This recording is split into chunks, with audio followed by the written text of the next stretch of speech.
अस्सलाम। तो आज की वीडियो में हम पढ़ेंगे पेंक्रियाज को, क्योंकि हमने जो लेटेस्ट वीडियो थी या लास्ट वीडियो थी उसके अंदर हमने पढ़ा था लिवर को। ठीक है, तो आज का हमारा टॉपिक होगा पेंक्रियाज। ठीक है, अब जो पेंक्रियाज है उसके बारे में हम पढ़ते हैं कि ये कैसी होती है। एक हेट्रोक्राइन ऑर्गन है, ठीक है, हेट्रोक्राइन ग्लैंड है।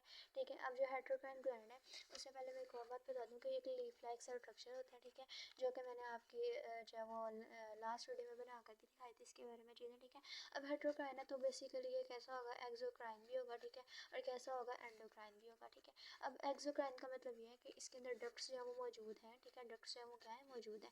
एंडोक्राइन का मतलब है कि डक्ट्स जो है वो मौजूद नहीं है, मतलब इसके अंदर दोनों केसेस मौजूद हैं। अब दोनों केसेस के अंदर देख लेते हैं। एक्सोक्राइन के अंदर इसके आते हैं एकिनल सेल्स। ठीक है, एकिनल सेल्स जो है एक्सोक्राइन के तौर पे एक्ट कर रहा है पेंक्रियाज के अंदर ही। ठीक है, और जो एंडोक्राइन है उसके अंदर जो है हमारे पास क्या है, आइसोलेट्स ऑफ लैंगरहैंस हैं जो कि एंडोक्राइन के तौर पे पेंक्रियाज के अंदर एक्ट कर रहे हैं। ठीक है, अच्छा, अब इनके हम फंक्शन देख लेते हैं। जो एकिनल सेल्स होते हैं ना, उन्होंने प्रोड्यूस करना होता है पेंक्रियाटिक जूस। ठीक है, और जो हमारे पास ये होते हैं आइसोलेट्स ऑफ लैंगरहैंस, इनका ये काम होता है कि इन्होंने अल्फा और बीटा सेल्स प्रोड्यूस करना है। ठीक है, और जो अल्फा सेल्स है उनका हमें काम पता है कि उन्होंने क्या करना है, ग्लूकागोन पैदा करना है। और जो बीटा सेल्स है उन्होंने क्या करना है, उन्होंने इंसुलिन पैदा करनी है। ठीक है, और ये जो दोनों चीज़ें हैं ये हमें पता है क्या करते हैं, ब्लड के अंदर ग्लूकोज के लेवल को मेंटेन करते हैं। ठीक है, अब ये जो हार्मोन है ये प्रोड्यूस हुए हैं किससे, पेंक्रियाज से, उसके एंडोक्राइन के फंक्शन के तौर पर प्रोड्यूस हुए हैं। ठीक है, और जो पेंक्रियाटिक जूस है उसके अंदर हमें पता है क्या होते हैं, एंजाइम्स मौजूद होते हैं। तो वो क्या करेगा, केमिकल डाइजेशन करेगा और मैकेनिकल डाइजेशन नहीं करेगा। ठीक है, अब वो जो एंजाइम्स प्रोड्यूस होंगे वो कौन करेगा, एकिनल सेल्स करेंगे, जो कि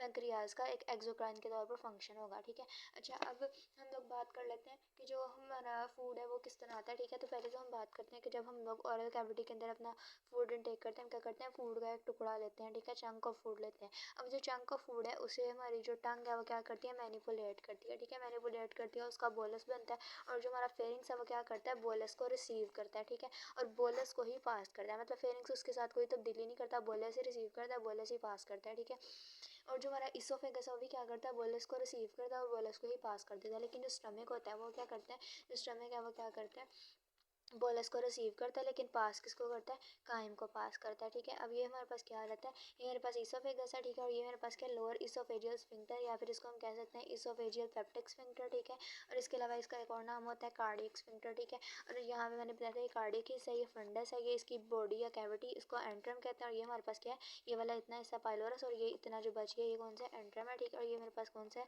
ये पाइलोरिक स्फिंक्टर आ जाएगा। ठीक है, अब यहाँ से क्या बनेगा, काइम बनेगा। ठीक है, काइम के बाद ये मेरे पास क्या है, मेरे पास है ड्यूडेनम। ठीक है, अब ये मेरे पास ड्यूडेनम आ गया। अब जैसे ही अब हमें पता है कि जो ड्यूडेनम है वो इसका स्मॉल इंटेस्टाइन का हिस्सा है। ठीक है, और स्मॉल इंटेस्टाइन के इस हिस्से के अंदर क्या हो रही है, डाइजेशन हो रही है। ठीक है, अब हमें पता है स्मॉल इंटेस्टाइन के ना तीन हिस्से हैं, कौन कौन सा, ड्यूडेनम होता है। ठीक है, ड्यूडेनम के अलावा जीजनम होता है और होता है इलियम।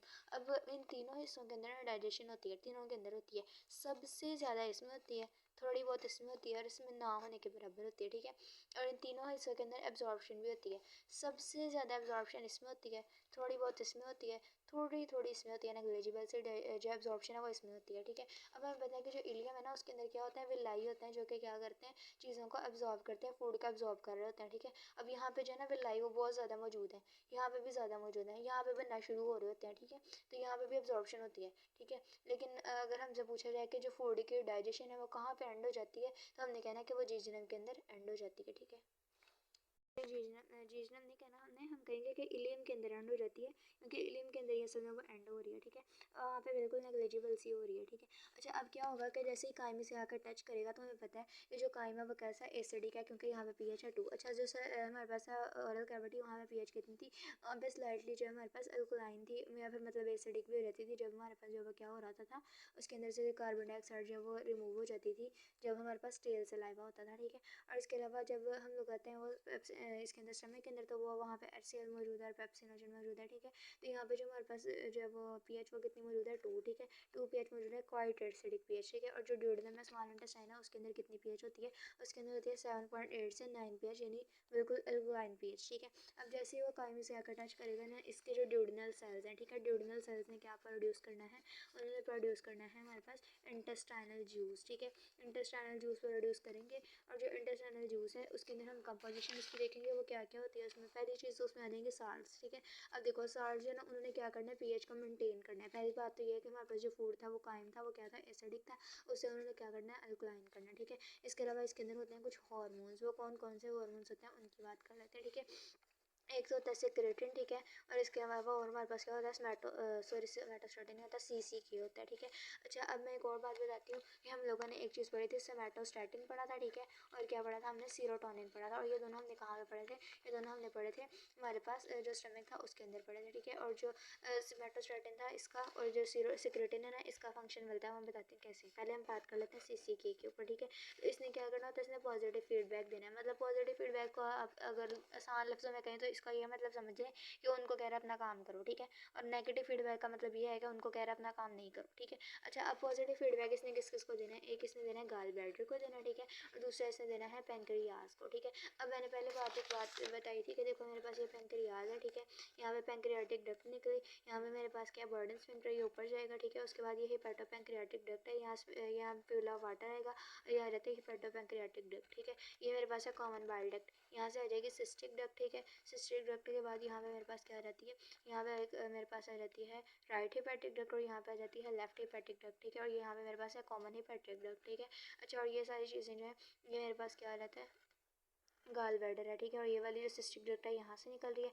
इसी तरह जो लीवर है ना उससे मेरे पास जो है ना लेफ्ट और राइट जो है ना उससे निकल रही है लीवर से, ठीक है, ये उससे निकल रही है, ठीक है, लिवर से ये जो है ना लेफ्ट हिपैटिक डक्ट और राइट हिपैटिक डक्ट लिवर से निकल रही है, ये कॉमन हिपैटिक डक्ट है, ये कॉमन बाइल डक्ट है, ये पेंक्रियाटिक डक्ट है, और ये मेरे पास क्या है, मेरे पास है हेपेटोपेंक्रियाटिक डक्ट, ठीक है। अब जो पेंक्रियाज है ना उसने क्या करना है, पेंक्रियाटिक जूस को प्रोड्यूस करना है जो कि यहाँ से आएगा। अब देखो जो पेंक्रियाज है वो पेंक्रियाटिक जूस प्रोड्यूस कर रहा है, और पेंक्रियाटिक जूस किसके जरिए से जा रहा है, पेंक्रियाटिक डक्ट, ये डक्ट बीच में आ गई, ठीक है। तो मैंने क्या बताया था कि जो एक्सोक्राइन है वो क्या यूज़ करते हैं, डक्ट को यूज़ करते हैं, और उसमें क्या था एंकिनार सेल्स है और पेंक्रियाटिक जूस प्रोड्यूस कर रहे थे, ठीक है। अच्छा, अब जो मैं बता रही थी वो मैं ये बता रही थी कि पॉजिटिव फीडबैक देता है सीसी के, गाल ब्लैडर को और पेंक्रियाज को, ठीक है। यहाँ पे हमारे पास आ जाएगा ड्यूडेनम, ठीक है, और जो ड्यूडेनम है ना यहाँ पे हम लगा सकते हैं ऐसे, ठीक है, और ये मेरे पास इसके बाद यहाँ पे ऊपर स्टमक है, ये स्टमक है, ठीक है, यहाँ पे आप फर्ज कर लें स्टमक है, ठीक है। अच्छा, अब यहाँ पे क्या होना, सीसी के ने ये जो ड्यूडेनम है ना इसकी वाल से निकल के जाना है, ठीक है, और वाल से निकल के उसने कहाँ पे जाना है, एक तो उसने जाना है गाल ब्लैडर के पास, ठीक है, दूसरा उसने कहाँ जाना है, पेंक्रियाज के पास। इसको भी कहना है अपना काम करो, इसको भी कहना है अपना काम करो, ठीक है। अब ये वाला जो सुना स्विंकर थे ना ये दोनों पहले थे बंद, ठीक है, लेकिन साथ क्या होगा, जैसे वैसे आके जो सीसी के ना वैसे आगे कंट्रैक्ट करेगा तो क्या होगा, यहाँ से जो गाल ब्लैडर है ना वो बहुत ज़ोर से बाइल निकालेगा, जब वो बाइल ज़ोर से आएगा वो बर्डन स्फिंक्टर को टच करेगा, ठीक है, ये खुल जाएगा। उसके साथ ही वो ऑर्डाई स्फिंक्टर को या ऑर्डी स्फिंक्टर को टच करेगा तो वो भी खुल जाएगा, और हमारे पास यहाँ पे क्या आ जाएगा, बाइल भी आ जाएगा और पेंक्रेटिक जूस भी आ जाएगा, ठीक है।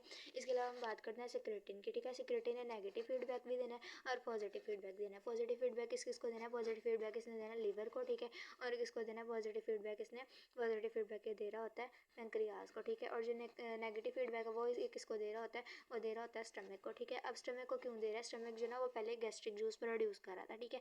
तो अब जो सिक्रेटिन है ना वो क्या करता है, वो जो है ना स्टमक को नेगेटिव फीडबैक देता है कि गैस्ट्रिक जूस प्रोड्यूस नहीं करो, ठीक है। उसके अलावा पॉजिटिव फीडबैक देता है लीवर को और पेंक्रियाज को। लीवर अब देखो हमें पता है बाइल बनाता है, बाइल को उसने स्टोर नहीं किया और स्टोर से कौन कर रहा है, गाल ब्लैडर कर रहा है, ठीक है, और उसे कंसनट्रेट भी कौन कर रहा है, गाल ब्लैडर कर रहा है, ठीक है, लेकिन उसे बना कौन रहा है, लिवर बना रहा है, ठीक है। तो वो लिवर को कह रहा है कि जो है ना बाइल बनाओ, ठीक है, और जो पेंक्रियाज है उसको भी क्या कह रहा है कि पेंक्रियाटिक जूस बनाओ, ठीक है। अब इसके अलावा जो अगली चीज़ है वो इसके अंदर क्या होता है, हार्मोन्स होते हैं, साल्ट्स होते हैं, इसके अलावा इसमें होते हैं एंजाइम्स, ठीक है, और टोटल 9 एंजाइम्स हैं, वो कौन कौन से हैं।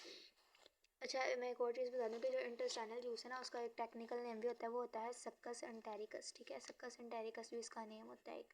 अच्छा, अब मैं इसके एंजाइम्स की बात कर रही थी, उसमें एक तो रहता है हमारे पास एंटीरोकाइनेज, ठीक है, एंटीरोकाइनेज एंजाइम आ जाता है, और कौन सा रहता है हमारे पास इंटेस्टाइनल लाइपेज, ठीक है, इंटेस्टाइनल लाइपेज भी किसके अंदर मौजूद है हमारे पास, ये जो सक्कस एंटेरिकस है इसके अंदर, और इसके अलावा एरिप्सिन एंजाइम भी होता है, ठीक है, एरिप्सिन एंजाइम भी होता है अमाइनो। अच्छा, एरिप्सिन एंजाइम का दूसरा नाम होता है डाइपेप्टाइडेज। डाइपेप्टाइडेज से ये मुराद है कि जब हम लोग अमाइनो एसिड्स को या मतलब दूसरे लफ्ज़ों में सॉरी प्रोटीन को तोड़ेंगे तो तोड़ते तोड़ते जब उसका डाइपेप्टाइड बनेगा तो डाइपेप्टाइड के ऊपर एरिप्सिन एक्ट करेगा, ठीक है, और जो फिर एरिप्सिन से जो नेक्स्ट चीज़ बनेगी ना, ठीक है, उससे जो चीज़ बनेगी उसके ऊपर अमाइनो पेप्टाइडेज एक्ट करेगा, ठीक है।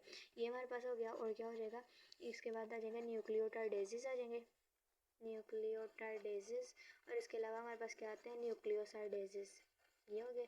ये दोनों किसके ऊपर एक्ट करेंगे, न्यूक्लिक एसिड्स को तोड़ना है ना उसके लिए ऊपर उसके काम के अंदर जो है ना एक्ट करेंगे, उसी में हेल्प करेंगे, ठीक है। अच्छा देखो, अब हमारे पास ये जो है ना किसके लिए हो गया, प्रोटीन के लिए हो गया, ठीक है, या लिपिड के लिए हो गया, ये एक्टिव एक्टिवेटर है, ये एंजाइम जो है ना असल में क्या है, एक्टिवेटर है, इसने एक्टिवेट करना है, ठीक है। और ये इसने ट्रिप्सिनोजन को वैसे एक्टिवेट करना है। ये न्यूक्लिक एसिड्स के हो गए। हमारे पास इसके एंजाइम्स जो रह जाते हैं कार्बोहाइड्रेट्स का, ठीक है। तो वो हमारे पास क्या रहता है, माल्टेज, ठीक है। अब मैं बताती हूँ, हम लोगों ने जब ओरल कैविटी के अंदर डाइजेस्ट किया था ना कार्बोहाइड्रेट्स को, हम 3 to 5% किया था, ठीक है। और वो जो 3 to 5% किया था वो क्या किया था, हमने ऐसे किया था कि जैसे मेरे पास ग्लाइकोजन हो, ठीक है, या फिर क्या हो मेरे पास स्टार्च, और उसको हम किसके अंदर बदल रहे थे, माल्टेज के अंदर, माल्टोज के अंदर बदल रहे थे, ठीक है। तो उसको हमने डाइजेस्ट करने के लिए माल्टेज ने दिया। इसके अलावा हमारे पास सुक्रेज होगा, ठीक है, और क्या होगा, लैक्टेज होगा। ये वाले एंजाइम्स हैं वो किसके अंदर होंगे हमारे पास, इंटेस्टाइनल जूस के अंदर या सक्कस एंटेरिकस के अंदर, ठीक है। हम बात कर लेते हैं पैंक्रियाटिक जूस की, ठीक है, कि जो पैंक्रियाटिक जूस है जिसके अंदर क्या होता है, मोस्टली एंजाइम्स होते हैं, ठीक है। वो जो पैंक्रियाटिक जूस है उसके अंदर क्या होता है कि उसके अंदर क्या क्या चीज़ें मौजूद हैं, ठीक है। अब जो पैंक्रियाटिक जूस है उस पर बात करेंगे। तो पहली बात तो ये कि उसके अंदर भी क्या होंगे, साल्ट्स होंगे, ठीक है। और साल्ट्स में होगा सोडियम बाइकार्बोनेट, जो कि कहाँ पे मौजूद था, हमने कहाँ पे पढ़ा था, हमारी ऑयल कैविटी में, ठीक है। अब जो एंजाइम्स है उसकी बात कर लेते हैं, वो कौन कौन से एंजाइम है। देखो अभी हमने जो पहले एंजाइम पढ़ा था वो कौन सा पढ़ा था, प्रोटीन्स के लिए हमने पढ़ा था अमाइनोपेप्टाइडेज, ठीक है, या फिर एरिप्सिन। यहाँ पे हमारे पास कौन कौन सा एंजाइम है, ट्रिप्सिनोजन, ठीक है। ट्रिप्सिनोजन है, और कौन सा है, काइमोट्रिप्सिनोजन। काइमोट्रिप्सिनोजन के अलावा और जो हमारे पास एंजाइम्स हैं, काइमोट्रिप्सिनोजन के अलावा और हमारे पास है कार्बोक्सीपेप्टाइडेज, ठीक है।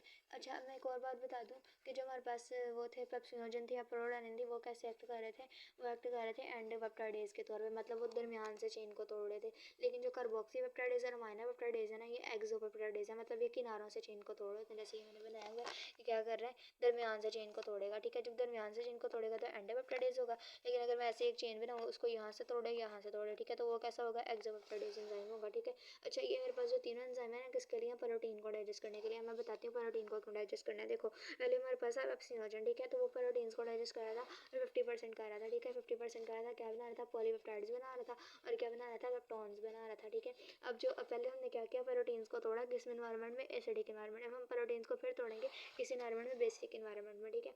अच्छा अब इसके अलावा हमारे पास ये वाले सारे जो है ना किसके ऊपर एक्ट करें, मैंने अभी भी बताया प्रोटीन्स के लिए, ठीक है। अब इसके अलावा हम बात कर लेते हैं न्यूक्लिक एसिड के लिए। तो न्यूक्लिक एसिड के लिए हमारे पास होता है न्यूक्लियेसिस एंजाइम्स, ठीक है। कौन से एंजाइम्स, न्यूक्लियेसिस एंजाइम। अब लिपिड्स की बात कर लेते हैं। लिपिड्स के लिए कौन सा एंजाइम है, उसमें हमारे पास आ जाता है पैंक्रियाटिक लाइपेज, ठीक है। पैंक्रियाटिक लाइपेज एंजाइम आ गया हमारे पास। अच्छा यहाँ पे ना इसके अंदर जो पैंक्रियाटिक जूस होता है उसमें टोटल होते हैं हमारे पास 6 एंजाइम्स, ठीक है। अच्छा और कौन से, अच्छा मैंने लिपिड्स के लिए बता दिया, मैंने न्यूक्लिक एसिड के लिए बता दिया, मैंने प्रोटीन के लिए बता दिया। तो हमारे पास एक चीज़ बची है कार्बोहाइड्रेट। कार्बोहाइड्रेट्स के लिए कौन से एंजाइम होते हैं हमारे पास, कार्बोहाइड्रेट के लिए होता है पैंक्रियाटिक एमाइलेज। अभी हमने पहले कौन सा एमाइलेज पढ़ा था, सेलेब्री एमाइलेज, ठीक है। और इसका दूसरा नाम क्या था, टाइलिन। इसका दूसरा नाम होता है अमाइलोप्सिन, ठीक है। अमाइलोप्सिन इसका दूसरा नाम है। अच्छा अब पैंक्रियाटिक एमाइलेज की मैंने बात बताई कि वो हमारे पास क्या है, उसका जो है ना कार्बोहाइड्रेट्स के लिए एंजाइम है। और अब मैं एक और बात बता दूँ, अब इसकी ज़रूरत क्यों है, क्योंकि पहले कितनी थी, सिर्फ 3 to 5% जो है ना वो डाइजेशन हो रही थी। अब 3 to 5% डाइजेशन जो है वो कैसे हो रही थी मैं बताती हूँ। देखो पहले हमारे पास अगर 100 मॉलिक्यूल्स है ना ग्लाइकोजन के या स्टार्च के, ठीक है, तो उसमें से सिर्फ 3 जो है ना वो डाइजेस्ट हो रहे थे, ठीक है। अब हमारे पास फिर से जो है वो कैसा इन्वायरमेंट है, बेसिक इन्वायरमेंट है, ठीक है। बेसिक इन्वायरमेंट आने के बाद हमारे पास जो क्या है, अमाइलोप्सिन एक्ट करेगा, ठीक है। और जो बाकी हमारे पास मॉलिक्यूल्स होंगे ना कार्बोहाइड्रेट्स के, ठीक है, उनको जो है वो डाइजेस्ट कर देगा, ठीक है। अच्छा अब जो अगली चीज़ है वो एक इंटरेस्टिंग बात है। और वो इंटरेस्टिंग बात ये है कि जो सारे के सारे हमारे पास होते हैं ना ये प्रोटीन्स को डाइजेस्ट करने वाले एंजाइम जो पैंक्रियाटिक जूस से प्रोड्यूस हो रहे हैं, ठीक है, ये अपनी जो है एक्टिव हालत में नहीं है, ठीक है। अच्छा अब मैं बताती हूँ कैसे। ये तो हमें से दिख रहा है ये भी एक्टिव हालत में नहीं है, ठीक है, ये भी एक्टिव हालत में नहीं है, ये एक्टिव होगा ट्रिप्सिन बनेगा और वगैरह वगैरह, ठीक है। इसी तरह ये भी, ये जो है इसको असल में क्या होता है, ये भी प्रो कार्बोक्सी पेप्टाइडेज होता है, इस हालत में नहीं होता, ठीक है। अब ये एक्टिवेट हालत में क्यों नहीं होते, एक्टिव हालत में क्यों नहीं होते, वो इसलिए नहीं होते क्योंकि हमें पता है कि जो पैंक्रियाज है ना वो भी किसका बना हुआ है, वो बना हुआ प्रोटीन का, ठीक है। अब अगर ये एक्टिव हालत में होगा ना, इन्होंने क्या करना है, पैंक्रियाज को जो है ना वो डाइजेस्ट कर देना, ठीक है। तो क्या होगा, ये यहाँ पे जो है ना हमारे पास एक्टिव हालत में नहीं होते। अच्छा अब अल्लाह ताला यहाँ पे भी इनको एक्टिव कर सकते थे, लेकिन असल में चीज़ है कि पैंक्रियाज की जो दीवार है ना वहाँ पे म्यूकस मौजूद नहीं है, ठीक है। तो जो हमारे पास जुड़ने में ना वहाँ पे म्यूकस मौजूद है, बहुत ज़्यादा नहीं है, स्टमक में बहुत ज़्यादा होता है, ठीक है। लेकिन जो हमारे पास जुड़ने में वहाँ पे भी होता है म्यूकस, लेकिन थोड़ा होता है, ठीक है। तो यहाँ पे जो हमारे पास ट्रिप्सिन वगैरह वो यहाँ पे आके बनेंगे, यहाँ पे पहले ट्रिप्सिनोजन ही होगा, ठीक है, यहाँ पे आके वो एक्टिवेट हो जाएंगे, ठीक है। मैं एक और चीज़ बता दूँ कि हमारे पास यहाँ पे जितने भी एंजाइम्स हैं ना, हमने भी पढ़ा सक्कर डायरिकस पैंक्रियाटिक जो सारों में सबसे ज़्यादा एबंडेंट एंजाइम, मतलब जो बहुत ज़्यादा मिकदार में, और ट्रिप्सिनोजन है, ठीक है। मतलब ये ज़्यादा बहुत ज़्यादा मिकदार में मौजूद है, ठीक है, सबसे ज़्यादा यही है।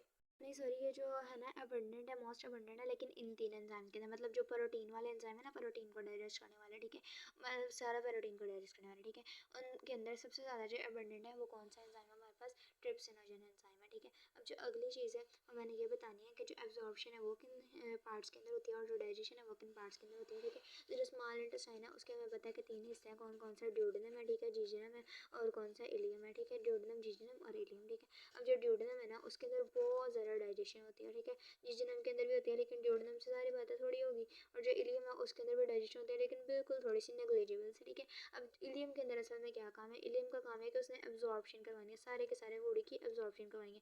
एब्जॉर्प्शन यहाँ पे भी होती है लेकिन यहाँ पे जो है ना वो क्या होती है, थोड़ी एब्जॉर्प्शन होती है, और यहाँ पे जो बिल्कुल थोड़ी सी एब्जॉर्प्शन होती है, बिल्कुल नेग्लिजिबल, इतनी कि हमें फील भी नहीं होती, नेग्लिजिबल बिल्कुल ना होने के बराबर, ठीक है। अच्छा, अब असल में वो जो है एब्जॉर्प्शन वो किस चीज़ से हो रही है, वो विलाई से हो रही है जो कि इलियम के अंदर मौजूद है, ठीक है। और जो ड्यूडेनम है ना वहाँ पे क्या होता है, विलाई बनने स्टार्ट हो जाते हैं, ठीक है, लेकिन यहाँ पे जो है वो थोड़े से बनते हैं और यहाँ पे जो है वो बहुत ज़्यादा मिकदार में मौजूद होंगे, जिसकी वजह से सबसे ज़्यादा एब्जॉर्प्शन कहाँ पे होती है, स्मॉल इंटेस्टाइन। अच्छा, अब जो लास्ट चीज़ है या लास्ट पॉइंट है हमारे पास वो क्या है कि पैंक्रियाटिक एमाइलेज, ठीक है, या फिर हमारे पास दूसरा कौन सा होता है, इंटेस्टाइनल लाइपेज, ठीक है। ये कैसे लिपिड्स के ऊपर एक्ट करते हैं, देखो पहले हमने पढ़ा था कि जो बाइल है ना वो आती है, ठीक है, और जो बाइल है वो क्या करती है, इमल्सिफिकेशन करती है, ठीक है। इमल्सिफिकेशन कैसे करती है, हमने कहा था कि ये जो होता है ना इंटेस्टाइनल लाइपेज वगैरह, लाइपेज एंजाइम, ये क्या होता है, वाटर सोल्यूबल होता है, इस वजह से जो है ना वो इस पर एक्ट नहीं कर पाता, ठीक है, मतलब जो है ना लाइपेज एंजाइम वो लिपिड्स के ऊपर एक्ट नहीं कर पाता क्योंकि जो एंजाइम होता है कैसा होता है, वाटर सोल्यूबल होता है, ठीक है। तो क्या करती है, बाइल आके इमल्सीफाई करती है, मतलब ये जो बड़ा टुकड़ा है इसको तोड़ दिया छोटों के अंदर, ठीक है, छोटों के अंदर तोड़ के यहाँ पे इसको आगे सोडियम ताड़ोकोलेट और सोडियम ग्लाइकोलेट जो है ना सराउंड कर लेते हैं, ठीक है। जब ये सराउंड करेंगे तो क्या होगा, ये आपस में जुड़ेंगे नहीं, ये फायदा होगा, ठीक है। और जब ये जुड़ेंगे नहीं तो फिर इनके ऊपर आगे जो है ना लाइपेज एंजाइम एक्ट करेंगे, ठीक है। तो मतलब हम ये कह सकते हैं कि जो लाइपेज एंजाइम है वो इमल्सिफाइड लिपिड्स के ऊपर काम करता है, ठीक है। और इंशाल्लाह हम नेक्स्ट वीडियो में मिलेंगे, तब तक के लिए अल्लाह हाफिज़।